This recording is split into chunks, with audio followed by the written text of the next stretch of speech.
We are live, Your Honor. Thank you, Madam Clerk. Good evening. The special meeting of the Newark City Council will come to order. Please join me in the Pledge of Allegiance. I pledge allegiance to the flag of the United States of America and to the republic for which it stands, one nation, under God, indivisible, with liberty and justice for all.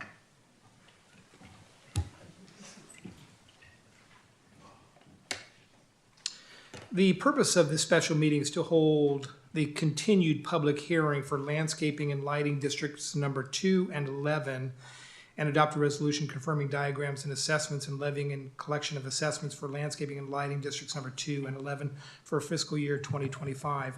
Let the record show, though, before we begin that public hearing, that all members of the council are present except for council members Susie Collazo, and council member Ana Apodaca. Staff report. Good evening, Your Honor, and members of the council. This item is a public hearing that staff administratively continued for landscape and lighting districts 2 and 11 due to the lack of quorum at the July 25th City Council meeting. Management analyst Brett Overendijk will provide tonight's staff report. Mr. Overendijk, please begin. Thank you. Good evening, Your Honor and council members. As Assistant City Manager Havorka indicated, this is a public hearing to consider approving assessments for landscaping and lighting districts 2 and 11, which were previously removed from the July 25th public hearing due to a lack of quorum. The City Council may recall, back on April 11th, Council initiated proceedings to for the levy and collection of annual assessments for each of the established districts, and further directed staff to prepare and file engineers' reports that detail the assessments. On June 13th, the council scheduled for this evening the public hearing to consider the annual assessments. Tonight, I would like to report that the engineers' reports have all been prepared and filed with the city clerk as directed. There are no new improvements or substantial changes to the existing improvements associated with the districts this year. These levies will pay for operation and maintenance of the landscape and lighting improvements indicated in the reports. Staff recommends that the council open the public hearing, receive comment from the public, and after the public hearing is closed, consider adopting the proposed resolution. The proposed resolution would authorize assessments for the cost of work to be added to the bills for the property owners within the boundaries of the districts. The anticipated revenue for these districts would be nearly $55,000. This concludes my staff report, and I would be happy to answer any questions you may have. Also available remotely is our consultant, Mr. Ed Espinoza with Franciscan Associates. Thank you. Colleagues, any questions before I open up the public hearing? Okay, ladies and gentlemen, I'm going to go ahead and open up the public hearing for landscaping and lighting districts number 2 and 11, and a resolution confirming diagrams and assessments and levying and collection of assessments for landscaping and lighting districts number 2 and 11 for fiscal year 2025. Is there anyone in the audience who would like to speak to this item?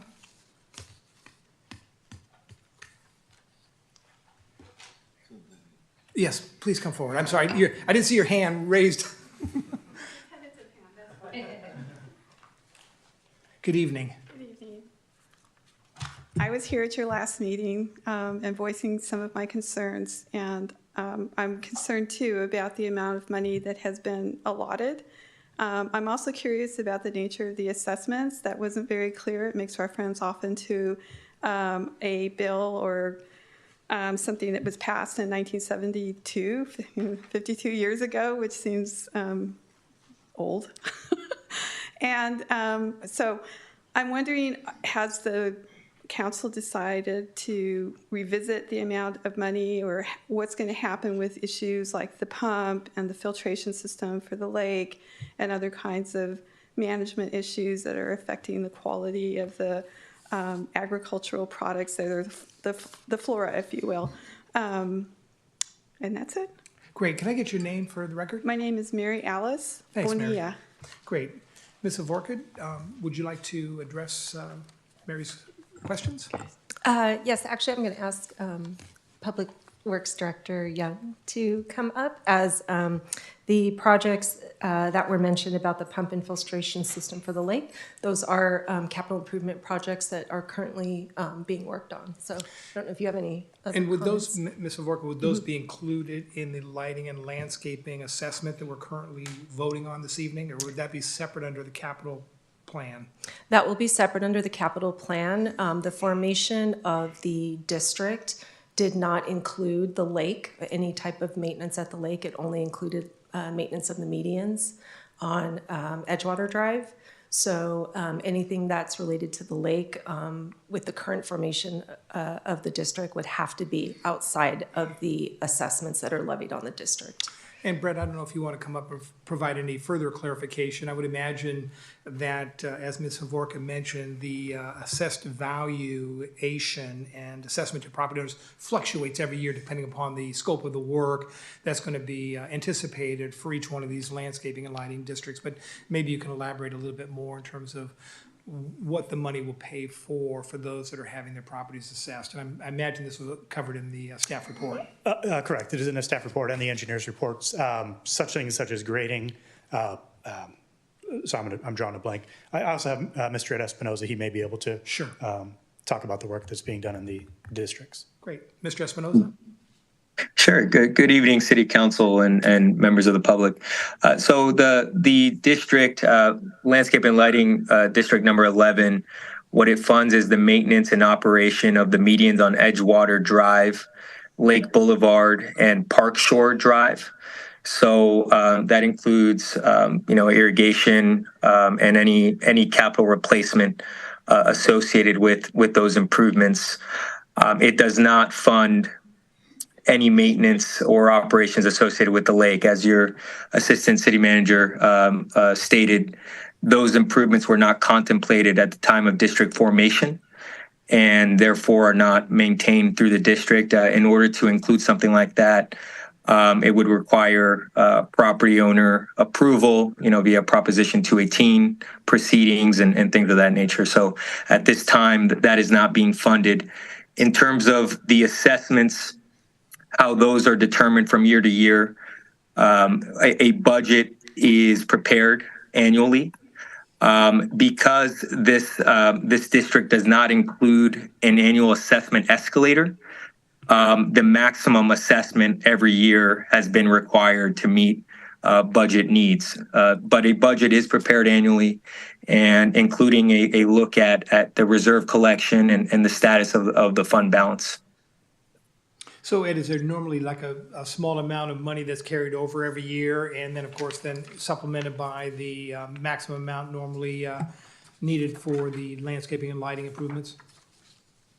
That's right. Yeah. In the past, there has been a small amount of money that's been allocated for reserves and for capital replacement. However, this year, there does appear to be a need for plant and tree replacement and irrigation replacements, so that there is no reserve collection anticipated for this year. We're actually going to be dipping into reserves to perform those improvement projects this year.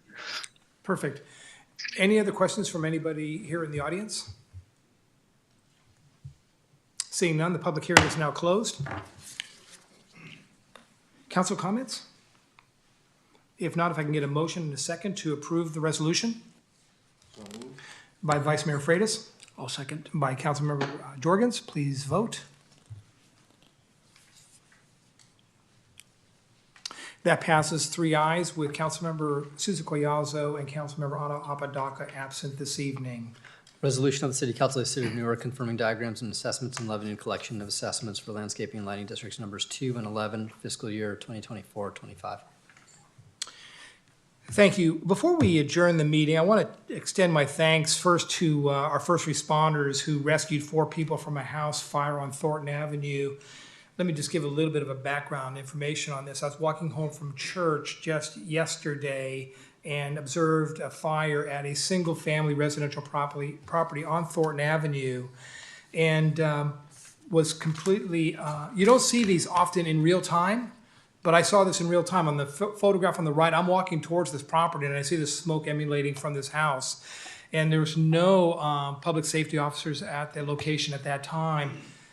NPD, Newark Police Department, arrived probably within a half a minute, and you can see from the photograph on the left, one of our officers helped to rescue one of the residents from the property. Again, you don't have a chance to see these in real time.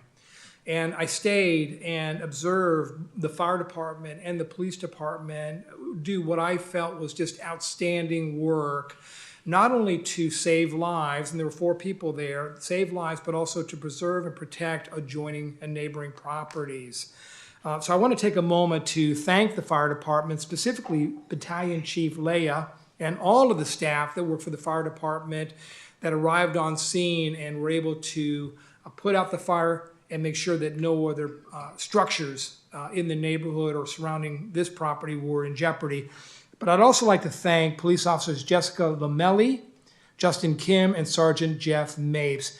That's Officer Lamelli, you'll see in the left-hand picture, again, escorting a senior citizen out of his home. And I had a chance to chat with him while they were putting out the fire, and he said, I was just relaxing in my room.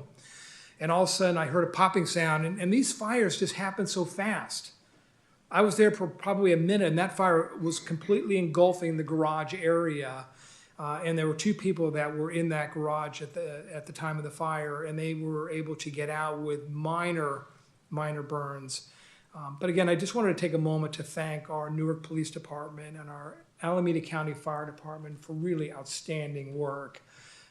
This is why we, this council, look at public safety as being our #1 priority. The safety of our residents and the feeling of feeling safe in our community is really #1 priority for this council. And so I wanted just to take a moment and highlight the outstanding work of our public safety officers. And you see firsthand, the importance of responding in a timely manner. So again, thank you to them. And colleagues, any comments, questions before we close? This meeting is adjourned.